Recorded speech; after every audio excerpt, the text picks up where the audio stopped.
when tomorrow you're proposing a motion in Parliament. And thank you very much for coming to explain exactly what it's all about. Very, very simply, because it's a very complicated matter, but I think it's very easy to understand if you want to. Everybody knows about the 3 hospitals that were originally given, literally given, on a silver plate, actually, to somebody at the time who was unknown, Vitals. The shareholders, the beneficial owners were unknown.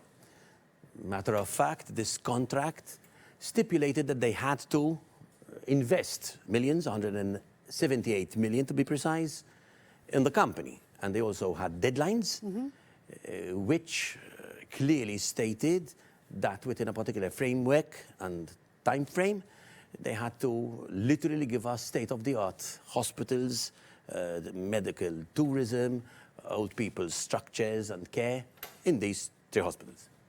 They didn't. I'm not going into the details of how the contract was Absolutely, because we're going to need or more given. A few hours, I think. But as a matter of fact, everybody knows that they did not deliver Absolutely. on the fundamental obligations.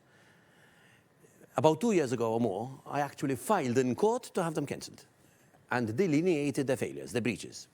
Notwithstanding that, so afterwards, after the contract was signed, after I filed in court, after we had demonstrated and everybody knows, because it's physically evident that no investment was done, so they failed their obligations at law and contractual obligations, Conrad Mitzi, that's what was reported in newspapers locally, and there has never been a negation of that, actually signed a clause, an agreement, a restatement agreement, to pay them 100 million in cash when and if the contract is cancelled, even if that is cancelled due to their breaches, their fault. Right. So just imagine, somebody is obliged. So you're saying that Vitals did not deliver. Then they transferred to Steward.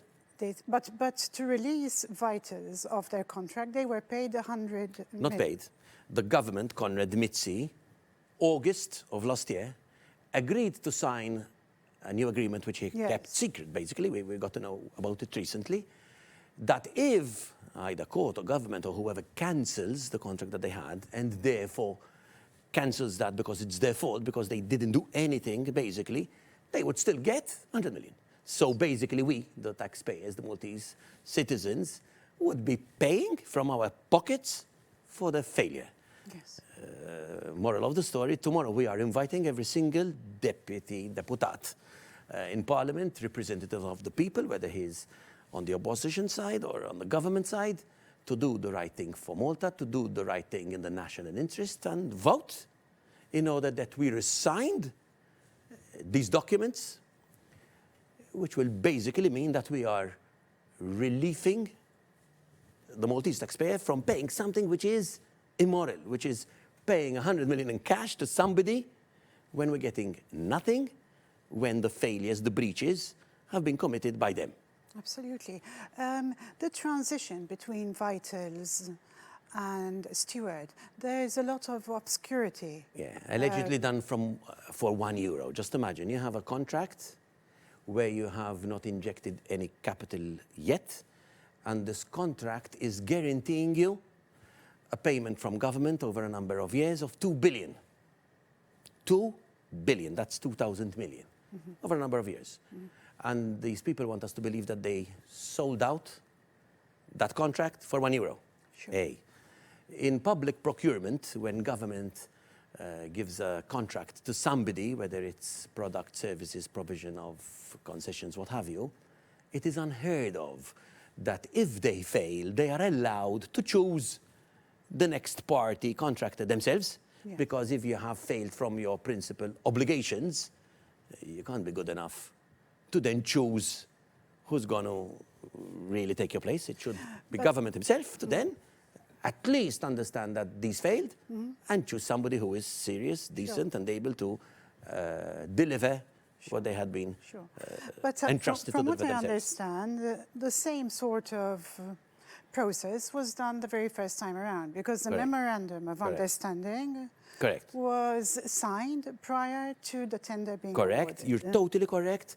With the aggravation now that if, for some reason whatsoever, there was anybody on that evaluation board who would believe that somebody that has no experience at all would, by some coincidence, deliver. In this case, we already knew that they had failed.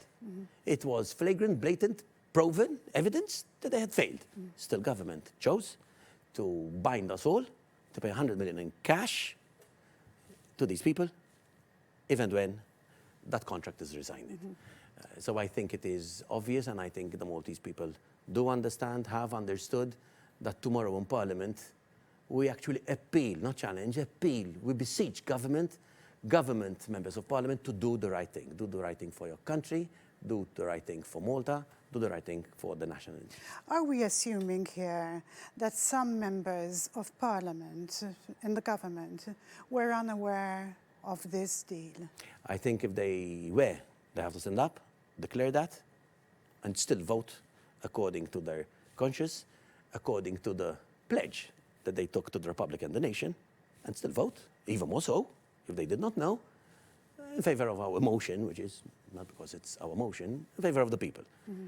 If they not, there was all a very, very, very serious explanation. I have to say, I struggled through and read your motion, which is in Maltese.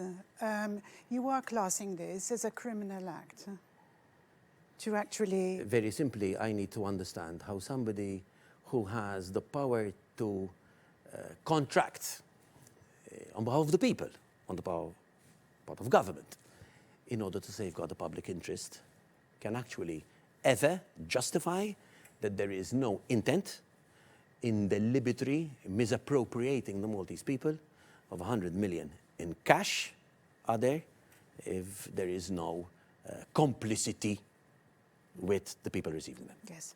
I have spoken to quite a few members of the public since we've brought this subject up during this slot here on Net News.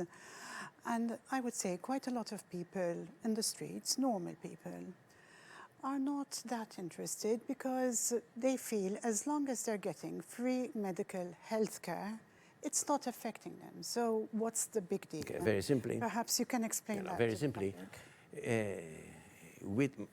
other than the 100 million, we've paid these guys another 260 million.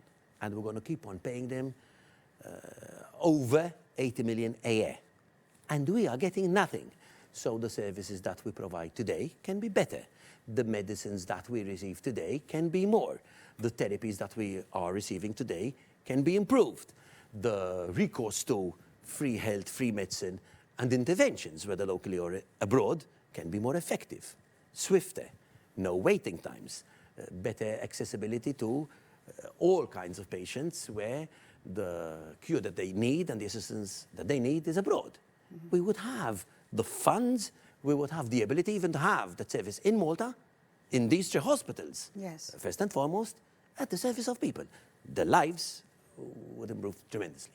Do you believe there would have been local companies, local talent, able to run these 3 hospitals? I mean, we did a very good job with COVID as a medical Maltese team.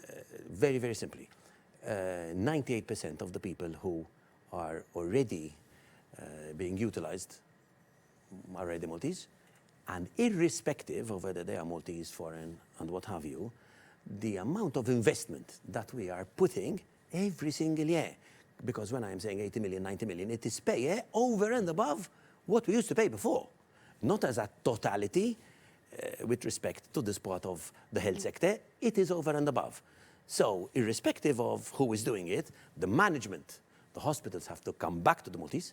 We are pledging that we will do that, whether through motion, whether through court, whether through eventually government, because the Maltese have proven time and again that in the health sector we are second to none, and we are very much able to deliver service of excellence to Maltese and foreigners alike in our country. Can I bring up the state of St. Luke's Hospital? We've seen recent footage with the state that it's in today. How do you feel about it? Because we've obviously had to propose prefabricated hospitals to make up for the discrepancy of the beds in St. That's not Luke's. a very complicated answer from my end. They promised a state of the art, it's in a state of despair. As easy as that. Just imagine if at this particular point in time during a health emergency, we would have what we paid for, not were promised, we already paid for. 900 beds, new, fresh, sophisticated, with all the equipment, in Malta and in Gozo, at the disposition of our very competent and excellent superintendent of health. Absolutely. We're talking now, since 2014, quite a number of years have passed. So why are the hospitals still in that state?